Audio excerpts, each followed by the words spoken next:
আজ থেকে 540 বছর আগে আমাদের কলির ভগবান শ্রীমন মহাপ্রভু তিনি আবির্ভূত হয়েছিলেন এই শুভ দোলযাত্রার দিনে, পূর্ণিমাতে চন্দ্রগ্রহণের সময় সন্ধ্যাক্ষণে।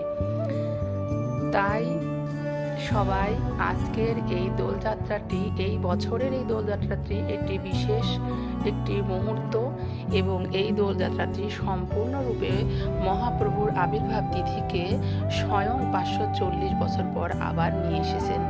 তাই এই দোলযাত্রাটি এত বেশি মহিমা বয়ে নিয়ে আসছে। আজকে এই বিষয়টি জানতে হলে পুরোপুরি ভিডিওটি তোমরা অবশ্যই দেখবে, এবং আমি যতদূর পারি আমি শাস্ত্রসম্মত আলোচনা করে তোমাদের বুঝিয়ে দেওয়ার চেষ্টা করব। তোমরা অবশ্যই ধৈর্য সহকারে শুনবে। আজ থেকে 540 বছর আগে গৌরাঙ্গ মহাপ্রভু তিনি আমাদের এই ধরাধামে অবতীর্ণ হয়েছিলেন চন্দ্র গ্রহণের দিনে। চন্দ্রগ্রহণ ছিল, পূর্ণিমা ছিল, এবং সন্ধ্যাক্ষণে আমাদের ঠিক এইবার যেমনটি তিথি আছে, ঠিক সেই তিথি অনুযায়ী ভগবান আবির্ভূত হয়েছিলেন।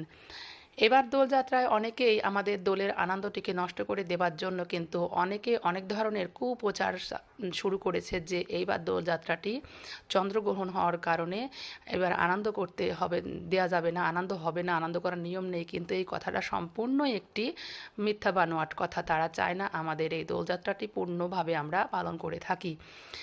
আসল কথা কি, শাস্ত্র অনুযায়ী আছে যে আমাদের মহাপ্রভুর স্বয়ং জন্মতিথি এবং একেবারে 100তে 100 সম্পূর্ণ মিলে যাওয়া তিথি। তাহলে কেন আমরা এই দিনে আমরা আমাদের আনন্দ উৎসবটি পালন করব না? আনন্দ উৎসব পালন আরও বেশি গুণে করা উচিত অন্য অন্য বারের চেয়ে। তাই তোমরা সবাই ভগবান মহাপ্রভুর আবির্ভাব তিথি এবং রাধাকৃষ্ণের দোলযাত্রা সমানভাবে আনন্দ উল্লাসে এবং সঠিকভাবে ভক্তি মিশ্রিত করে শ্রদ্ধার সঙ্গে পালন করবে। মহাপ্রভু দোলযাত্রার দিনকে তিনি যেমন দোলের আনন্দ উপভোগ করতেন, এবং একই দিনে তার আবির্ভাব তিথি হিসেবে তার ভক্তরা তার এই দিনটিকে পালন করে থাকেন।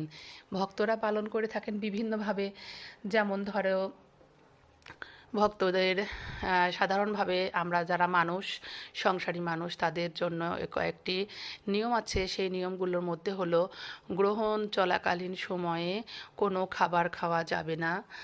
তখন সম্পূর্ণরূপে খাবার নিষেধ, এবং রান্না করা খাবার থাকলেও সেটা গ্রহণ করা নিষেধ। কিন্তু বর্তমান যুগে সবার অবস্থা তো সমান নয়।